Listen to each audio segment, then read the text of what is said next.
What's up everybody, another beautiful day indeed, Dragonflight, and today I'll be going over how to survive the start of 10.2 as an enhancement shaman. Starting off with builds. All are linked in the description below. So the enhancement shaman is getting several changes going into 10.2, most notably their talent tree rework, which changes our builds a bit. And if you want to know all the changes and how they impact us, I have a full guide out for that as well. So at the start of 10.2, we'll still be rocking tier 30, which means Sundering is a mandatory pick for all builds. For the Elementalist build on single target, you will need to move a point from Storm's Wrath into the newly buffed Elemental Assault talent, and you're good to go. Everything else stays the same talent-wise. For the Elementalist in M+, you have several flex points that you can move around. Overall, it's the same thing as before, but Elemental Blast, Windfury Totem, Sundering, and to some degree Swirling Maelstrom can all be considered flex points. Granted, Sundering is only flexy once we're no longer wearing the old tier set. So for example, you can easily drop Windfury Totem to get Elemental Blast or Elemental Assault for a lot more boss and prio damage. And once Sundering is out of the way, we can for example move points from Sundering and Windfury Totem as well as Lashing Flames. So we get Elemental Blast and 2 points in the Frost Witch Legacy, which now increases frost damage as well. So it will increase our Frost Shark Slaps and Elemental Blasts, and it's great for players who don't want to use Lashing Flames and tab target mobs, so we can spec out of that and build around. Ew. But TLDR, backbone of the build is the same, just several flexy points. For Storm single target, the only thing that changes is that you swap Elemental Blast for the new Tempest Strike choice node, so you can non-stop spam Lightning Bolts without the need for additional button bloat. I mean, you're already spamming Storm Strike and Lightning Bolt, however would you fit a third button? It is great though, synergizes a lot better since we can refund Maelstrom spent on Lightning Bolts. For Storm Cleave, the build is roughly the same and works exactly the same. However, once you do swap over to the new tier set, you will either need to move a point from Legacy of the Frost Witch, Ice Strike, Sundering, and Storm Flurry or Storm Blast to get Primordial Wave, Lava Lash, and Molten Assault so you can spread Flame Shock. Or you go for a more AoE-centric Storm Doom Nova build where you don't take deeply rooted elements and instead fully commit to the Primordial Wave side of life. And with this build, you can also fully commit to AoE to get Fire Nova and Swirling Maelstrom.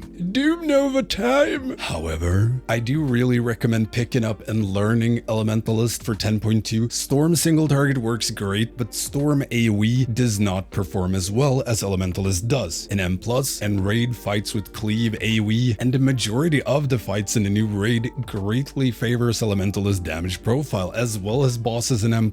Even if nothing had changed going from Season 2 to Season 3, this would still be true, because Elementalist has always performed better when there's ads they can funnel from. This has just been drastically increased in 10.2. I mean, Storm still works, and if you're someone who doesn't push endgame content like really high keys or mythic rating, it shouldn't be an issue to play it at all. But if you want to push your enhancer, try the Elementalist side of life. It is ever so spicy. Now with the builds out of the way, we turn our attention to crafting. In the end, we want to craft both Spore Cloak, which gets buffed in 10.2, as well as adaptive Dracothist Bracers. Arm guards? Now I have a guide out about enhancement crafting and embellishments if you want to know more. Other than that, spend week 1 frolicking around in the Emerald Dream. Farm rep with the new faction if you plan to buy the Eternal Augment Rune. Waving all that gold around, Mr. Moneybags. Yeah. Raid in M+ is released week 2, and well, at that point the fun begins. Time to farm keys until our fingers inevitably starts to cramp up from the slight button spammy rotation.